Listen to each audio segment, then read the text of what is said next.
जय श्री कृष्णा, हर हर महादेव। कैसे हैं आप सब? आप सभी का स्वागत करती हूँ आपके YouTube चैनल हरे कृष्णा वास्तु टिप्स में। तो जैसे कि साल की पहली अमावस्या तिथि पड़ रही है गुरुवार 11 जनवरी के दिन। गुरुवार का दिन है, बहुत ही खास है और साथ में है अमावस्या तिथि। तो जैसे कि आप सभी जानते हैं, हम जब दीपावली का पर्व मनाते हैं तो वो भी अमावस्या तिथि होती है। अमावस्या तिथि जब गुरुवार के दिन पड़ती है तो बहुत ही ज़्यादा खास होती है। तो इस अमावस्या तिथि पर मैं आज आपके लिए एक दीपक का एक ऐसा उपाय लेकर आई हूँ जो अगर आप करते हैं सही समय पे सही घड़ी पर तो आपको उसका 1000 गुना फल प्राप्त होता है। जानते हैं क्यों? इसलिए कि पौष माह की पड़ने वाली अमावस्या तिथि है। साथ में हर एक अमावस्या तिथि हमारे पितरों को समर्पित होती है। और जब कहते हैं कि आपके पितृ प्रसन्न रहते हैं तो जीवन में कभी कोई समस्या नहीं आती। आपके बड़े पूर्वज जब प्रसन्न रहते हैं तो आपको इतना सारा आशीष देते हैं कि जो वो आशीर्वाद है वो आपके हर एक कार्य में आपको सफलता दिलाता है। तो हर अमावस्या तिथि पे आप वैसे ये उपाय करें, हमेशा आपके जीवन में आपको अपने पितरों का आशीर्वाद प्राप्त होगा। जीवन में कोई समस्या नहीं आएगी। मगर ये साल की पहली और बड़ी अमावस्या है, गुरुवार के दिन पड़ रही है, तो ज़रूर से ज़रूर इस दिन ये छोटा सा उपाय करें। ये उपाय आपने सुबह नहीं करना है, ये उपाय आप सूर्य अस्त के बाद करेंगे। सूर्यास्त का समय, जैसे कि सर्दियों का समय चल रहा है तो सूर्यास्त जल्दी ही हो जाता है, तो आप ये उपाय 5:30 से शुरू कर सकते हैं। 5:30 बजे से शुरू कर दीजिए। आपको ऐसी जगह ढूंढनी है, सबसे पहले तो आपके घर के आसपास कोई नदी, तालाब, झरना, कोई कुआं, ऐसी जगह है तो बहुत ही अच्छी बात है। आप यह दीपक का जो उपाय आपने उसी जगह पे करना है। अगर ऐसी कोई जगह नहीं है तो फिर आप पीपल के वृक्ष के पास जाके भी इस उपाय को कर सकते हैं, और वो भी आपके लिए पॉसिबल नहीं है तो फिर तो देखिए आप घर में ही कर लीजिए। जब कोई भी चीज़ नहीं हो पा रही है तो ऐसा नहीं है कि आप ये दीपक ना जलाएं, जलाएं ज़रूर। अगर आपको इस जगह मिल जाती है तो आप उसी जगह पर जाकर जलाएं। अब आपने करना क्या है, इस दिन आप एक मिट्टी का दीपक लेंगे तो ज़्यादा अच्छा है। अगर मिट्टी का दीपक नहीं ले पा रहे हैं किसी भी कारणवश तो आप आटे का गोल दीपक बना लें। एक मुखी दीपक ही बनाना है आपने, और ये दीपक आप बना लेंगे, थोड़ा सा बड़ा बनाएंगे, ठीक ठाक कि मतलब कि जिसमें जो आप तेल या घी डाल रहे हैं वो कुछ समय तक जले भी। इसमें आपने तिल का तेल डालना है, या तो शुद्ध देसी घी डाल सकते हैं, सरसों का तेल भी डाल सकते हैं। मगर इसकी जो बाती आप बनाएंगे ना, इस बाती का आपने थोड़ा सा खास विशेष ध्यान रखना है। जो बाती आप बना रहे हैं, आप कच्चा सूत ले लें चाहे रुई ले लें, इसकी जो बाती है आप 9 गिन के बनाएंगे। रुई की अलग अलग 9 बातियां बना लेंगे और फिर उन्हें अच्छे से एक साथ ही आप लपेट देंगे। मतलब 9 बातियां अलग अलग बनाएंगे, फिर उनको एक साथ लपेट के एक कर देंगे और काफ़ी लंबी बाती बनाएंगे। जब हम पितरों के समक्ष या देवताओं के समक्ष दीपक प्रज्वलित करते हैं तो उसमें लंबी बाती का प्रयोग किया जाता है।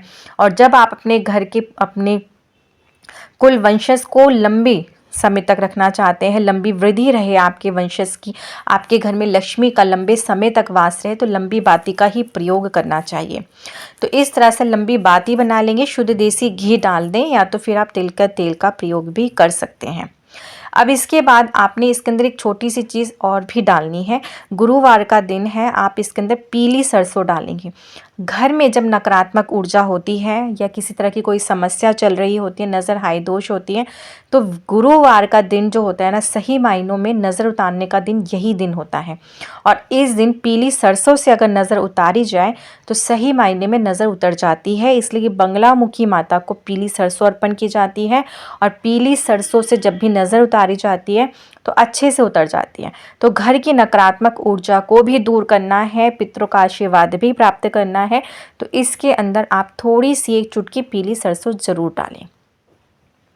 पीली सरसों डालने के बाद इस दीपक को आपने कहाँ लेके जाना है, जैसे मैंने आपसे पहले ही बोला कि आप कोई नदी, बावड़ी, कोई कुआं है, झरना है, घाट है, कोई भी ऐसी जगह, तालाब है, कोई पवित्र नदी है, वहाँ पे आपने चले जाना है इस दीपक को लेकर।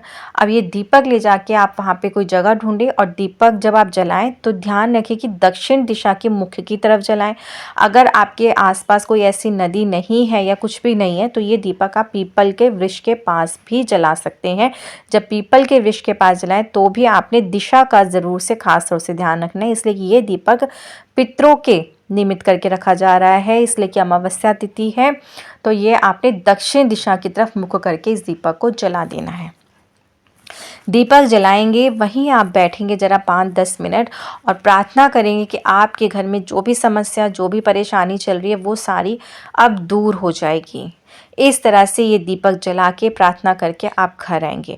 अगर आप घर में ही इस दीपक को जला रहे हैं तो आप क्या करें, आपके रसोई घर में जो पानी रखने का स्थान होता है, आप वहाँ पे किसी भी बर्तन में पानी रख दें।